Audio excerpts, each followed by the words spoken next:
আসসালামু আলাইকুম, hello everyone, welcome back and welcome to my channel. তো বন্ধুরা, আজকেও খুব সুন্দর একটা মজার একটা অ্যাডভান্স স্ট্রাকচার নিয়ে আসলাম, যেটা আমাদের দৈনন্দিন কথাবার্তা আমরা খুবই ব্যবহার করি। তো আজকের যে স্ট্রাকচার, এটা হচ্ছে অনেক সময় দেখবেন আমরা আমাদের দৈনন্দিন কথাবার্তায় বলে থাকি যে পড়াশোনা ছাড়া তুমি আর কি পারো। তখন আমরা কিন্তু বলে থাকি ও পড়াশোনা ছাড়া বা পড়াশোনা বাদে আমি তো ক্রিকেটও খেলতে পারি। অথবা অনেক সময় বলে থাকেন যে ইংরেজি ছাড়া বা ইংরেজি বাদে তুমি আর কি পারো। তখন কিন্তু আমরা বলে থাকি যে ইংরেজি ছাড়া, ইংরেজি বাদে আমি তো হিন্দিও বলতে পারি, ঠিক আছে, অথবা আমি তো হিন্দিও জানি।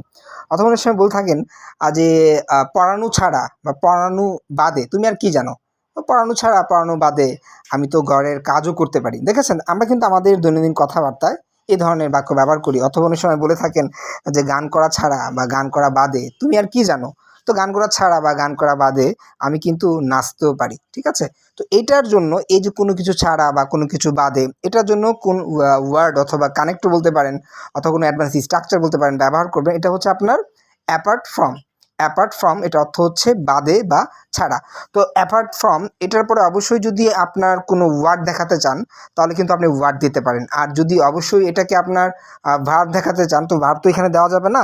এখানে আপনি অবশ্যই ভার্বের সাথে আইএনজি করে এটাকে আপনার নাউন বানাতে হবে, ঠিক আছে।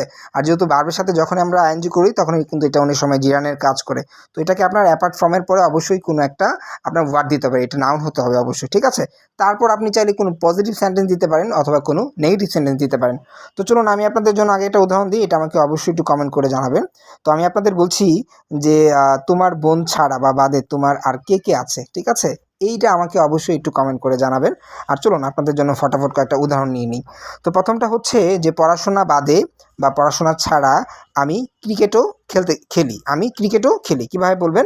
Apart from studying, apart from studying I also play cricket. আমি ক্রিকেটও খেলি।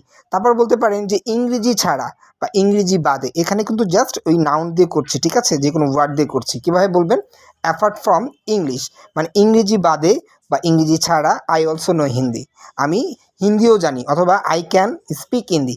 তারপর বন্ধুরা বলতে পারেন যে শেখানো ছাড়া বা শেখানো বাদে সে আর কি পারে। তখন আপনারা বলতে পারেন যে শেখানো ছাড়া বা শেখানো বাদে সে কিন্তু ঘরের কাজও করে। কীভাবে বলবেন?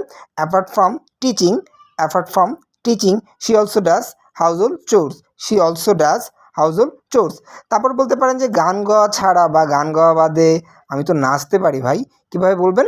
Apart from singing, apart from singing I can dance, I can dance.